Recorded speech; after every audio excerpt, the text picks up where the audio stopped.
All right, welcome back. Part 2 of the Bible in 66. Have you been looking forward to today? Yes, I have too. It's a lot to talk about today. there is. So we'll just pick off where we left off. Do we need to go into the preamble again, or I think the ground rules are pretty much established? Right. Weekly Bible study. So we didn't make it all the way through the book of Genesis, but just to reiterate, what we're doing here is we're going through book by book with one question in mind. What do these stories tell us about the character of God? We're trying to find out who he is. That's right. What he's like.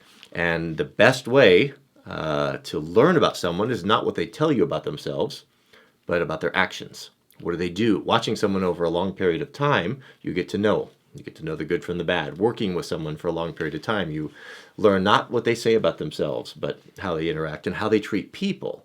And this is really a good way to get a big picture of what the character of God is, because we see over thousands and thousands of years of how he treated his people. Right. And how he dealt with very tough situations. That's right. So, where did we live? Kind of just to give a quick summary here. So, the book of Genesis, we covered creation. Then just hitting the high spots here. Then the fall from glory. Noah and the flood. We have the Tower of Babel, Nimrod. We have the calling of Abraham. We have the story of Ishmael and Hagar. We have the story, of course, the incredible story of Sodom and Gomorrah. Abraham's white lie. Yes. We have Isaac was born. God calling Abraham to sacrifice Isaac. Another incredible story. The story of Esau, Jacob, Joseph, and Egypt, and the brothers, and the plagues, and the famine, and then of course ending with Jacob being buried. So the flood. A lot of hard questions, a lot of difficult questions, and if we were to stop at some of these questions, we would hard for us to see how do we get a picture of a loving God. I think one of the big things to remember is to look at the entire context, not just one little sentence that you might read, because you can pick and choose things, and as we can see in politics, things can be distorted. Things can be meant to say whatever somebody might want them to say. So you need to look at things in their entirety.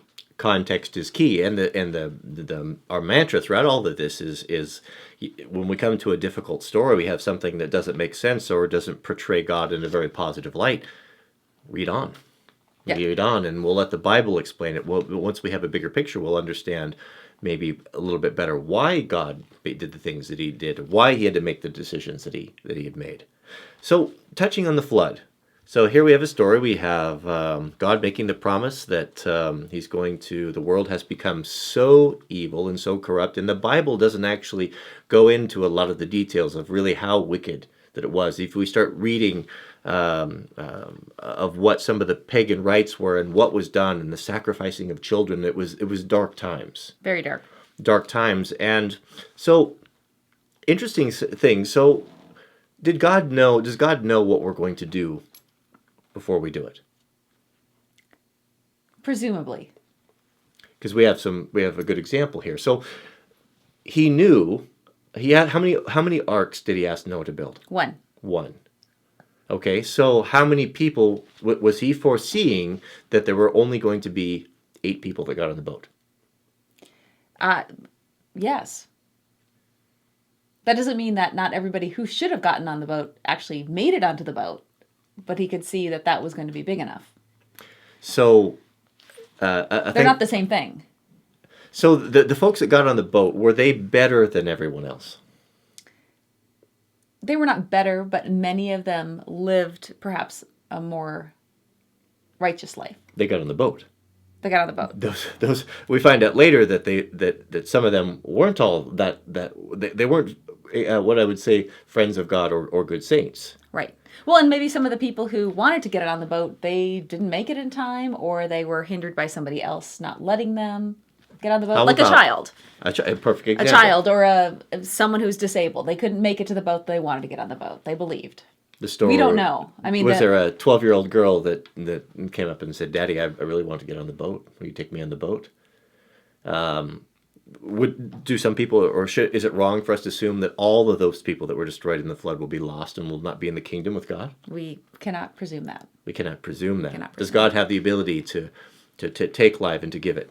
Yes. Does he have the ability to resurrect the dead? Yes. Yeah. So the death to us is so final. Right. It's that we look at it that's the very end of it. God doesn't see things that way. To God, death is no more than the difference between the turning on a light switch, the turning off of a light switch. It's as simple the simple act as we can do that. He can do the same thing with resurrecting those who maybe were innocent, because there were children that were destroyed in the flood. Were there not? And the animals and all those. It's a very interesting story. So one thing that dawned on me when I was reading it is that why were those 8 saved? Wasn't their own deeds, wasn't because they were stellar human beings, but they got on the boat. They were on the boat. So that, to me, that boat, the ark, is a symbol of Christ himself. Those who can come into the kingdom will not be on our own merits, will not be saved through the flood or saved through the destruction at the end times, but the only reason they'll be saved is because they claimed Christ. They claimed his life. So I think that ark is a symbol of the salvation of Christ, because it was getting on the boat that saved them through the destruction. Kind of an interesting thought. Abraham. So we have the calling of Abraham. He was originally known as Abram. Right. Out of the land of Ur, was it? Well, I think it's interesting, too, that his wife also gets a new name. And Sarai and later Sarah. on, Jacob gets a new name. And that we're told someday we will get a new name. So Abraham, a friend of God. I think we should touch on that new name. I think it's really significant to us. Marries Sarah, and they're having difficulty having a son. He wants a son more than anything else. And then we have that incredible meeting when God comes down and meets with Sarah and Abraham and gives them the news. That's right. And you will have a baby. And what does she do? She laughs. So how old is Abraham and Sarah? 90 and 100, 80 and 100. Pushing 100. They're old. So past their prime. So we have God speaking to Abraham in the tent and making him this promise that you will have a son. And what's Abraham's response? Oh, okay. But what's Sarah's response? She laughs. She laughs, and God rebukes her. Yes, he does. But I think he sympathizes a bit with her as well, because she's too old to have a child. So here's the story. So Abraham is telling, or God is telling Abraham he's going to have his son in his old age, and Abraham's thinking to himself, okay, are you kidding? I mean, have you seen my wife? You know, she's an old woman. And Sarah is listening. Right. She's listening through the tent. And of course, they didn't have doors and houses and walls. And when she hears this, what does she do? She laughs. She chuckles. Yeah. She chuckles. And God asks her about this. Right. And she denies. She denies it. She lies. She said, "No, I didn't." They said, "Oh, but you did." Well, and don't you think when she says, "No, I didn't," it was that nervous, "No, I didn't. I didn't mean to do something rude or disruptive," or it was like "I'm sorry, no, I didn't." Does that make sense? I think that she was embarrassed. I think She laughed. There's many examples of humor in the Bible, and I think that if we ourselves being created in the very image of God, a portion of one thing that makes life so tolerable and is an enjoyment to so many of us is humor, right? Laughter and laughter, and a clever wit. I mean, I think we all admire that, and those characteristics, I have no doubt, come from God, providing they're used in a way that isn't to demean and to hurt and to harm people.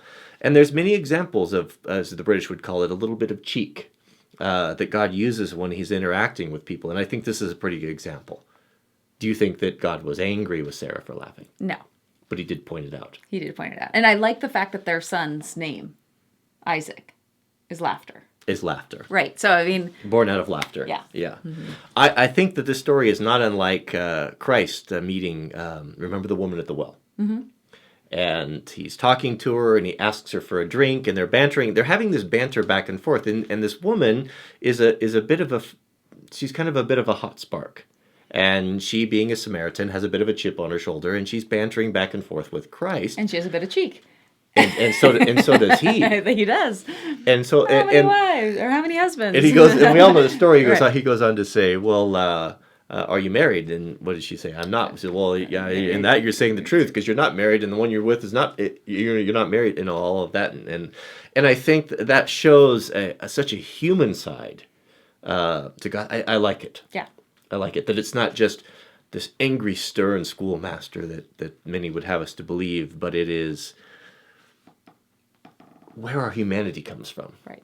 Well, and that we can joke about things, that we need to take serious that which is serious, but we also need to be able to laugh at things, and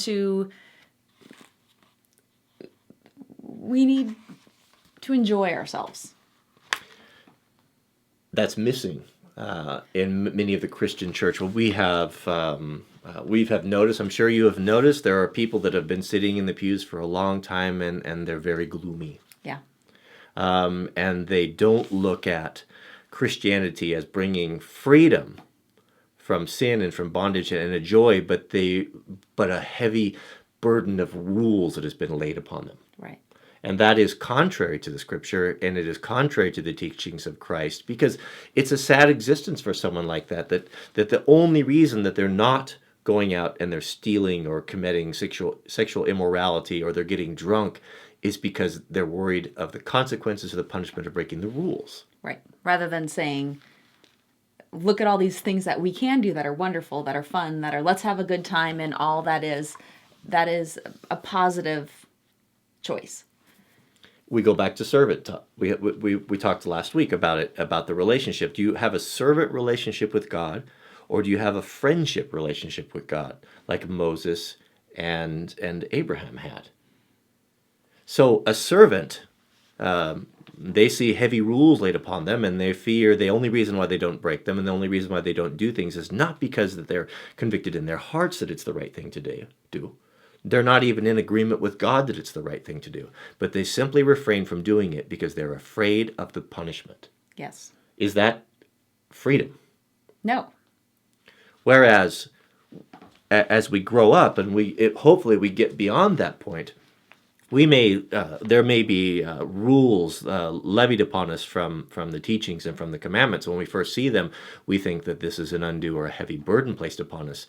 But when we stop looking at it like children and start to grow up, we realize, oh, I understand now why God told me not to do this. I understand now that that he was doing this to prevent me from my life becoming a train wreck. Well, and I think too, the Lord wants us to ask questions of him. He has given us this brain. He's given us things to read. He's given us people to fellowship and communicate with. And he wants us to ask questions. He wants us to understand where he is coming from. So that's why in the Bible, Abraham's able to ask him questions. Are you sure you want to do that? And he wants the same of us, I believe, because otherwise you enjoy the Lord so much more when you're able to ask questions and get a response and say, I am really confused, or my understanding of this angers me. Could you please explain this better? But if you aren't able to do that with the Lord and you're just a yes man, then what drudgery? That same Christian, many will believe and tell you that true faith is blindly following God without questioning anything. But then you don't know what you're following. The Lord wants you to understand what you're following. So you can't just blindly follow. It doesn't make sense. Not only does it not make sense, but those of us who are inquisitive and thinking people, it's insulting. There's a bumper sticker out there. I've seen it. You've seen it all. God said it. I believe it. And that's all there is to it. It doesn't mean anything. It doesn't mean anything. It's not enough. There's You can't take that gospel to someone who has a scientific or analytical mind, someone that spent their life in academia and studying, and then have a desire and a passion for information, and say that this is written in a book. These are the rules, you need to follow these, and that's all there is to it. And if you were to question it, that shows a lack of faith. That goes against everything, the way that we're made. It goes against reason. No, the reason why we have the 66 books is God has laid his evidence out. And what does Christ say? He said, the perfect example is the story of the road to Emmaus, right? We all know the story of Road to Emmaus. If you haven't read it, it's in the New Testament. And so Christ has been crucified. He's dead. All of his followers, he had quite a group of followers that believed that he was going to come into Jerusalem. He was going to overthrow the powers that be. He was going to kick out the Romans with his supernatural power. He was going to sit on the throne of David, and he was going to, and all these early church adopters were going to be on the ground floor. They were going to have very important cabinet positions, right. And they were going to... It was a kingdom on earth instead of a kingdom in heaven. They were seeing a kingdom on earth, right? Mm-hmm. And so all of these hopes and all of these things that they believed were going to happen were dashed when Christ died. It was just the opposite of what they thought would happen. So the story goes that there's two of these early church members are going on this road, a long road to Emmaus out of Jerusalem. And a stranger catches up with them, they don't know who he is, and starts asking him what they're talking about, because they're having this discussion about what happened, and I thought this was going to happen, and they were devastated. Right. Well, this stranger is Christ. And he's coming, he's walking with them, and the Bible tells us that he doesn't show up in his majesty with a glowing aura around him and bright heavenly raiments or clothing upon him, but he shows them. They said he walks us through the scriptures from Genesis all the way through the Old Testament, showing them what was supposed to happen to Christ. Yeah. And he opened their eyes. He could have just showed up and just blew them away with his magnificence and said, I'm God, and I'm Christ, and this is what you need to do. I'm telling you, and you need to follow what I say. Mm-hmm. Well, that might work with them. Maybe they had the benefit, but when they come back and they tell everyone else, they say, well, maybe what they said is true. How do we verify that? We weren't there. We didn't see that. But what he did is God used the Bible, and he used prophecy, and he used all of the written record to prove and to teach them what was to take place, because that's something that can't be faked. That's the one unique thing about the Bible none of the other holy books has, is prophecy. Fascinating. And so what that tells me is that God really respects our intelligence by not just coming and what's to prevent the devil from coming and telling us something posing as an angel of light, as he did to Christ, that's completely contrary to God's teaching. Nothing. And how would you refute it? You've got to have a source. You got to have a source. This is the benchmark. This is the book that God has preserved throughout the ages, so that we won't be deceived. So if a man comes to your door and knocks on the door and claims to be, God sent me with a message, and he wants you to do thus and so. How do you know? Do you just say, well, God said it and I believe it, and that's all there is to it? Well, it's like, what do you believe? Because you don't, God said it. God said what? You've got to know what your source is. The story of the young man that came to the woman that he wanted to marry. We've all heard that before. Right. And he comes to her and says, God said that you're supposed to marry me. Well, hey, the problem is God hasn't said to me that I'm supposed to marry you, right? So, Right. So be wary of that. Right. Because people portray, and the devil has been portrayed as this figure with the pitchfork and the red leotard and all of that. But how was he portrayed to Christ when he was tempted in the wilderness for 40 days? Just lovely. As an angel of light. Yep. So if an angel of light came to you in your bedroom in the middle of the night and started speaking something contrary to the teachings of Christ, beware. Beware. Right. That's why it's so important to have that foundation in the Bible, because you'll know if you're being deceived. If you don't know it, if you don't know what's written in here, a fantastic miracle can happen. The devil himself can appear as an angel of light giving you instruction, and you're completely defenseless because you don't know the source. Right. That's fascinating. Well, and I think that's where sometimes people will go astray. They'll do something wrong and they'll say that they've done it in the name of the Lord, where you're really like, what an unfortunate representation of doing something wrong that you shouldn't have done. That's why miracles are so dangerous. There televangelists and people all over the time are always talking about the power of miracles, and this person was healed and this person was healed, and miracles, I believe, can happen. They've happened in our life. However, what good does that do everyone else? What good does that do the person that didn't witness the miracle? Because a lot of people can lie and say they witnessed a miracle, or maybe their miracle was more a bad digestion than anything else. But what do you do with that? Where the evidence that God has provided and preserved in here, that's something that we can count on. That's something we can go to and research and study. Miracles are nice, and God does still do them today, I have no doubt. But they're not a reliable thing. Well, and sometimes you want a miracle and you don't get it. Sometimes. Yeah. Sometimes the miracle that you wanted would have been your downfall. Yeah. So, moving on here. Sodom and Gomorrah. What does this story tell us? What does the story tell us about the character of God? We have Abraham in his tent, living outside the city. We have his nephew, is it his nephew? Lot, yes. Lot and his family actually living in, and the Bible tells us that the wickedness of Sodom and Gomorrah had gotten to the point where God needed to come down himself to verify if it was as bad as he was being told. Right. So God didn't know what was going on? He definitely knew what was going on. I think Did he not trust his angels that were going back and forth and giving him updates on the wickedness of Sodom and Gomorrah? Well, that's, I guess, one of those questions is like, does God really hiding? What are you doing? What is he asking the question for? Was he really coming down to check this thing out? Or was he really wanting to see perhaps what Abraham's response would be? Although in the Bible, it was pretty interesting. It says that God was trying to decide whether or not he was going to mention this to Abraham. And Right. I thought, why would the Lord want to consider this? Like, why would he want to consider Abraham's point of view and tell him what business of this is Abraham's? But then also, why would it be recorded?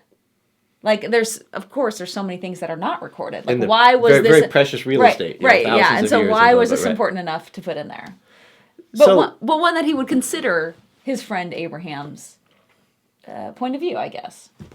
So I think you're onto it. I think it's not that, or it seems to me that it's not that God didn't realize what was going on, but we're getting an example of God showing us what friendship looks like with him. Mm-hmm. So he comes down and they have a discussion. Should we tell Abraham what we're about to do? Then they make the decision that they're going to go ahead and do that.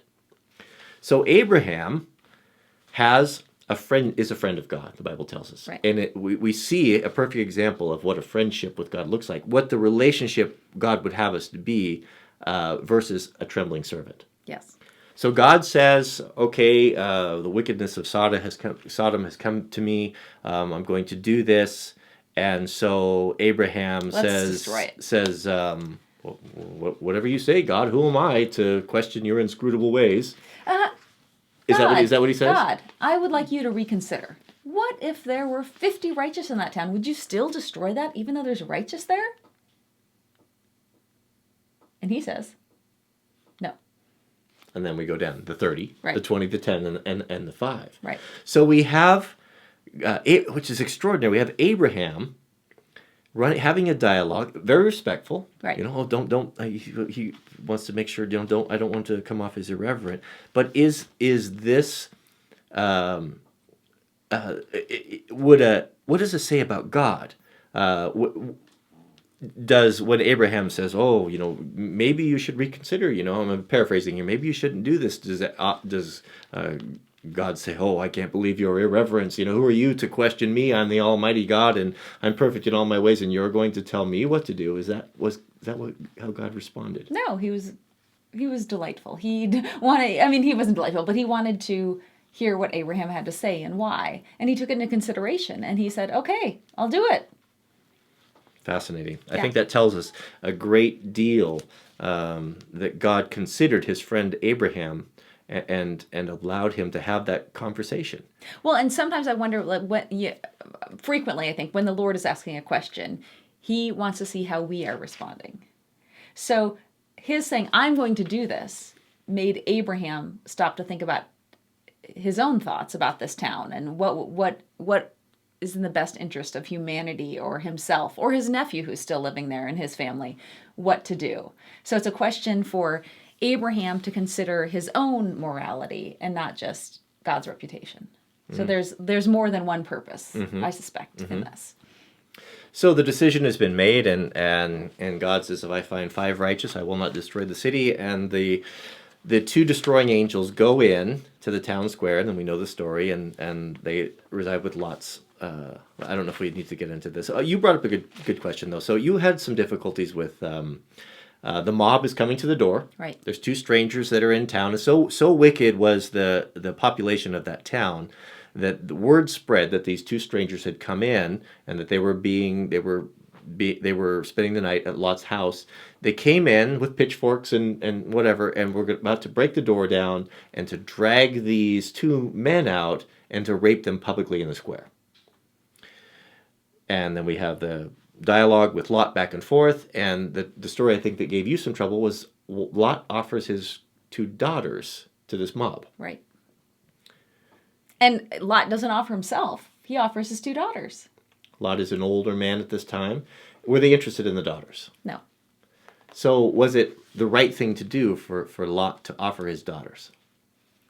Well, from my point of view, I would say no. Were the daughters less important than the two strangers? From Lot's point of view, perhaps. At that point, women were a bit chattel at that point. Not so in the commandments given by God to the children of Israel. No. But That's not the reality of the culture. We're not in the Sinai, and we're in a heathen village. Right. So Abraham immediately recognized God and the two angels that came with him when they came down. Do you think it's possible that Lot recognized them as more than just mere men? Well, I guess the reality to me is that Lot, if he would have known that these angels were, or that they were more than mere men, then he knows that they're strong enough to protect themselves, and yet he still offers his daughters. I have a really hard time. I think most people have a really hard time with this story, especially because who is saved moments later is Lot, because he's one of the few righteous. There are parts to the story that are missing for me. Did God command Lot to offer his two daughters to the angry mob? No. I think that's important. Just because we have the story, we have the record in the Bible, not everything that happened in the Bible was condoned by God. Right. Nor do we have the full timeline, so we don't know exactly what happened, or if we just get little bits and pieces, which can make these stories so difficult sometimes. Abraham was a friend of God. Did God condone Abraham, as we go further down the story, to take Hagar as his wife? No, but oftentimes he does the best of our poor decisions. So did God forsake him because Abraham lost trust with God? We spoke earlier, God came and promised to Abraham that he would have a natural born son. The years are going by. Abraham Nothing's is getting discouraged. And remember, this is a man who spoke with God face to face. Is Abraham doubting God? Yeah, I think he's thought. I think like we talked about before, we want gratification, we want things to happen now, and nothing is happening. Sarah is supposed to be having this baby, and it's not happening. So as Abraham is thinking that God maybe made a mistake? I don't know. Because what did he do? So it's not happening. Right. So Sarah comes and says, "Take my maid. So we'll have a child through her." Whose idea was it? Well, Sarah's. We have this theme here of women bringing these bad ideas to their husbands. I think men made plenty of their own. You don't want to go down that road, baby. Did you think men made some of their own bad decisions? Oh, I know. Yeah, okay. I have no question. Okay, I had to point that out, though. Mm-hmm. So he was complicit. And so he takes his wife's handmaid. Sorry, the camera stopped there. So they take matters into their own hand, and Sarah comes, and Abraham agrees, and okay, so they're going to have this promised son through Hagar because Sarah is barren. So this opens a can of worms. Right. And because Sarah wants to be the mom. This was not God's plan. Right. So did God come down and punish Abraham, punish Hagar, punish Ishmael for this presumptuous act? No, but there were consequences, but he didn't punish them for it. The consequences are with us today, as we have the descendants of Ishmael are the entire Arab people. And look at the conflict that has come between the Jewish nation and the Arab nation, and they're still fighting today as they fought for thousands and thousands of years. And all of this started right here with this story. It's fascinating. So what does this tell us about the character of God then? I mean, we got to come back to this. So we go on, and then Ishmael is growing up, and of course, Sarah becomes pregnant. Abraham, they have their natural born son, and there's not all is well in the camp. No, so because Isaac is born and Sarah doesn't like having Ishmael around. Doesn't like having Hagar around because now the firstborn son usually inherits. Firstborn son. And so Ishmael is going to inherit everything. And Sarah says, what have I done? I've made a mistake. And I don't want to be kind to Hagar anymore. I want Hagar gone. Do you think she was ever kind to Hagar? Do you think that you can imagine? I think there was jealousy there. There would have to be. God has discouraged polygamy, there's plenty of examples of it all through the Bible. But that was never God's plan, and for the very reason. I mean, can you imagine having two women or three women and the struggle over firstborn or natural born and who's going to inherit? It would make for a very miserable household. Yes. And it did, and it became very destructive. And finally, and I would imagine that Hagar probably lorded over Sarah a little bit. Well, it certainly pushed her up in the rankings. She you know what I mean? was able to give Abraham the promised son he always wanted, but his natural wife was not. Right. Must have been a terrible situation. Right. Yeah, not nice for anybody in the camp. Let's face it. So we have the two boys. So Isaac is born, but he's not the firstborn. Right. And then we have all the tensions in the camp. And so finally Sarah comes to Abraham and says, I cannot live with this woman anymore. Get rid of her and her son. Right. What they started making fun of Isaac, and it became ugly. So Abraham, very reluctantly, basically sends them out. Banishes them from the camp, which was essentially a death sentence. So, did God abandon Ishmael and Hagar? No. He went and brought them water and took care of them and gave them blessings. And it's interesting because even though that this child was not part of God's plan, it was not something that God would have ever hoped to have happened. He wanted Abraham to be patient, to wait on him. He didn't abandon this family. Right. The Bible tells us that he actually sent an angel to come and to look after them and care for them, and look, ultimately, that he even reminded them and even instilled the promises, the original promises of Abraham and his descendants, being as the sands of the sea. That boy benefited from the original promise that was made to Abraham, that was never intended for Ishmael. That says a lot about God. He doesn't say, well, you didn't do what I told you to do, and now you can live with the consequences. Right. As so many people would say. Yeah. And I think that's when we tell our son to do something and he doesn't do it, we're not going to punish him forever because there's consequences to his behavior. We still help him out. We still try to redirect, right? We do what we can. We do what you can. It's the meeting people with where they're at, and how I picture it is that God has this straight line for us, point A to point B. He would have us to go in that direction, and if we were in complete harmony with Him and listening to Him and talking to Him as a man talks to his friends, we could walk that straight path, which is the shortest and typically the easiest.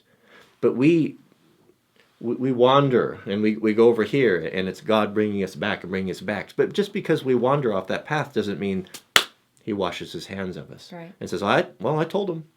I told them they get to suffer the consequences of their rebellion.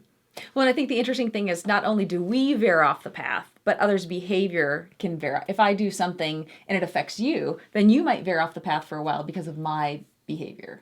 Yes. So we really affect one another. And so we can't lay that burden of us not taking the short path on the Lord or just on ourselves, but it's like all of us together, right? All of us together. And that's why that's why what I really think speaks to the character of God is not just having these hard and fast, rigid rules. There's a lot of people Christians involved, that would like to say, just tell me what to do. Just tell me what time to wake up, what time to go to bed. Tell me what to eat. Tell me what day to worship on. Just give me the rules so I know what to do. Well, that's not freedom. That's not friendship, because their rules are not my rules. Well, I think it's kind of like we always are constantly trying to make a schedule to adhere to all of the time. And it would be fantastic, but life happens. We get thrown off of that schedule. Just like if we had those rules that we were supposed to follow, we do have rules. We have rules in the Bible. We have guidelines in the Bible, but life happens and we get thrown off. And so this is a way, like you were talking before, to redirect. Yep, exactly. And it's meeting is where we're at. Can he place the same rules and the same expectations on the person that has a good job and well-fed and everything is going along well, as a woman that is caught in drug addiction and prostitution? No. Is there same expectations? No. Can that person, the woman caught in prostitution and drugs, can God work with her? Oh, absolutely. Can he bring her, is he going to come and to dump all of these expectations on her that he would dump on us that have had the benefit of good upbringing, a good education, jobs, health, all those things? No. No. And that's what's the most telling thing about God. So you may look at this woman and from your perspective, you may think, well, what a terrible sinner she is. But what you don't know is that God has been working with her, and that, yes, she's in the bar and she's drinking and she's stumbling drunk down the road. But what you don't know is that she's no longer a prostitute. So it's those incremental changes. So what she's doing is not God's perfect ideal. But it's better. But it's better than what it was a week ago. And if she stays connected to God, it will be better than what it was a month ago. And it is God only moving people as fast as they're able to move. If you try to put something too much on someone, they can't lift it. Right. And some people can do like overnight changes, but a lot of people can't. That's why every relationship is unique. And that's why God is so adamant that we are careful not to judge. Because the Bible tells us that we look on the outward. Right. We don't know the examples. We don't know the struggles. We don't know their background. We don't know what baggage and what they've been saddled with through their childhood. And that doesn't mean we have to like everything they're doing or not know right from wrong. But it does mean that we have to be cognizant that we're all in different places. Yes. There go I, except for the grace of God. That's what it comes down to. Well, I think we're out of time. I don't know if we covered half of what we wanted to cover, but I know we've got a long list here. we do what we're chatty. We do what we can. I'm excited about this. I like asking this question and reading these stories and looking at it from that perspective. So for next week, are we going to talk about Joseph a bit? And it's time to move on. We'll never get through it. So we're going to move on to Exodus? We're going to move on to Exodus. Okay, but if you haven't read Genesis, the last part of Genesis explains to you why Exodus occurs. Yeah, well, we're assuming that they've read it. Okay, so Exodus. So your assignment this week, as well as our assignment, we'll be reading the book of Exodus. Yeah. And we'll go through there, hopefully in one episode and not two. We'll do what we can. Do what we can. That's the assignment. And remember, what do these stories and how God is interacting with people, what is this telling about him, about his character? So, thank you. All right. You want to close this in prayer? You want me to? Yeah. Dear Father, we thank you for this ability to come before your people, and we're just so grateful that you preserve the Bible and these records and have given us this evidence. We thank you that you respect our intelligence and you have offered us all of this proof if we only just look and read and dig and find out for ourselves. Lord, I ask your peace and blessings be upon all those who are attending the Bible study. I pray that you would remove any roadblocks that would prevent those who would benefit from attending and hearing your word, that they would be reminded and not distracted, or let anything prevent them, those who would come. We thank you for this opportunity and your many blessings.